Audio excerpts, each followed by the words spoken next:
under here.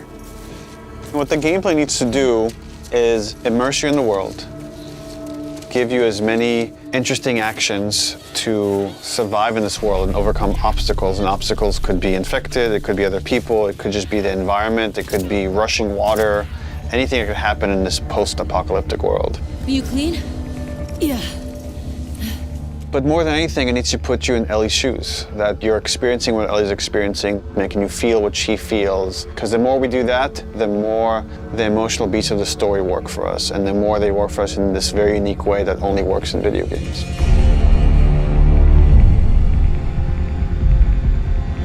The gameplay philosophy of The Last of Us Part 2 is putting you in the shoes of Ellie and everything that that means. It means giving you a threat constantly, as this world has. It means giving you the hard choices. Because this game takes place in such a hostile universe and our characters are pushed to do really difficult things, we want to put you in alignment with those choices. We want you to understand how hard certain decisions were for these characters, because they're hard for you. I would say the overarching philosophy of how we approached designing the game mechanically is how can we take things to the next level. Everything kind of comes out of the story. And how do we do it through systems? So one is you have to feel the pressure of survival. Survive by the skin of my teeth. How do I use all the scrap around me? Any kind of bullet, any kind of rag, any kind of bottle of alcohol. How do we give you that sense of being a survivor in this world?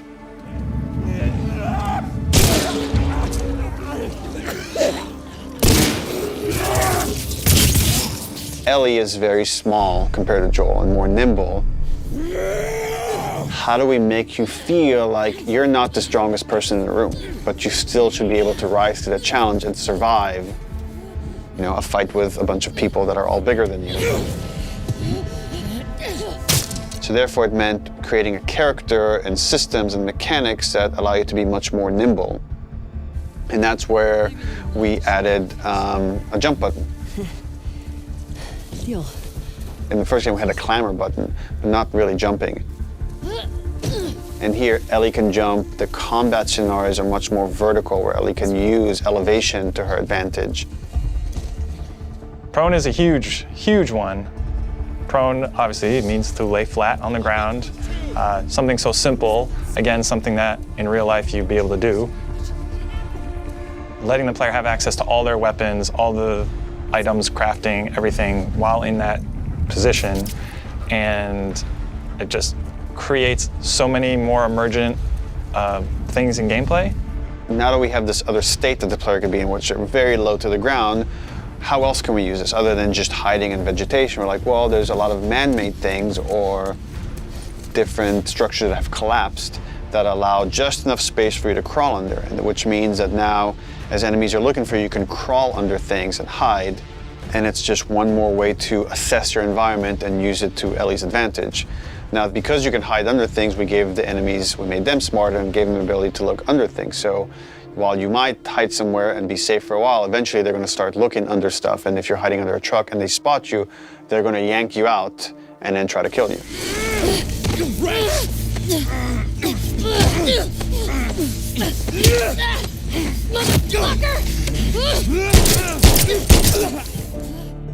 Dodging is a big one, because now with dodge, anytime you're in a scuffle, you have a chance to get away.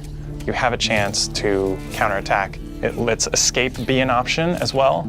Sometimes you just got to run, and that is another part of this world, which is sometimes the threat is so overpowering that you just have to get away.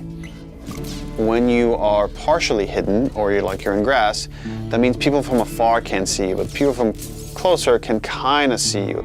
They will eventually acquire you. You're not completely hidden when you're in grass. She went into the grass. Watch yourself. And it makes you as a player become much more aware of your surroundings.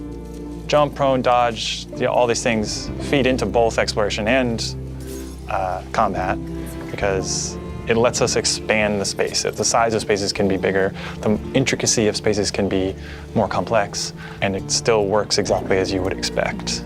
So when it came to our level design, we really wanted to challenge ourselves to make a world that really felt like a real space as much as we possibly could and didn't feel like a series of combat encounters and exploration spaces and then combat encounters that felt like a Hall of Horrors or something, but something that really felt like a space that you could explore that seemed like a legitimate urban environment. And that pushed us to make our level design even more open than it was in the first game, which for us at the time was pretty open. In this game, we've gone so far in making the level design open that there are actually entire story moments, entire combat encounters, like full scripted sequences that you may completely miss. And there are things that we feel like, even though a portion of our player base may never see these things, the fact that when you do encounter them, you feel like you discovered them. It lends them this charm and this magic that I think is unique to games, that, you know, this happened to me because of what I did and what the place I explored to. Crafting is very much about a payoff to exploration, meaning that when you enter new spaces, you want to look around for supplies. You want to open drawers and cabinets and look for different things that will allow you to craft either items that can help you heal, items that can help you attack multiple enemies at once, such as the Molotov or the landmine that Ellie can craft. Items that can help augment your weapons, like the silencer for her pistol, or craft new kinds of ammo. It also gives us tons of interesting gameplay choices and overlaps that you can do at any moment and on the fly. We try to be a game that wants you to make a lot of different decisions in combat as possible. And the way that we've expanded the recipe roster and all of the recipes and how they interact with each other is carefully chosen for the different ingredients and making sure that you always have these interesting decisions to make. We put a much stronger emphasis on the importance of the choices you make in the long term for your character.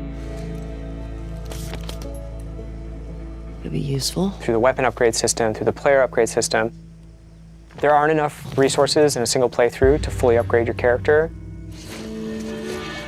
The choices that you make, you're going to have to live with, and we wanted to make sure that all of the choices that you made had a really noticeable and tangible effect on the way that you play.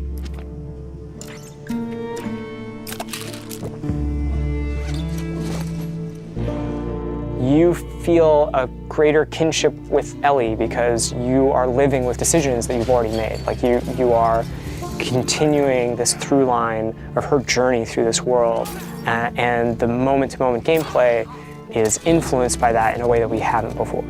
The realization that your choices have these long-term consequences is very much like the nature of the narrative of the game.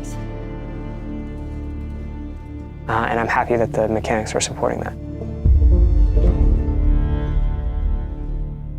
PlayStation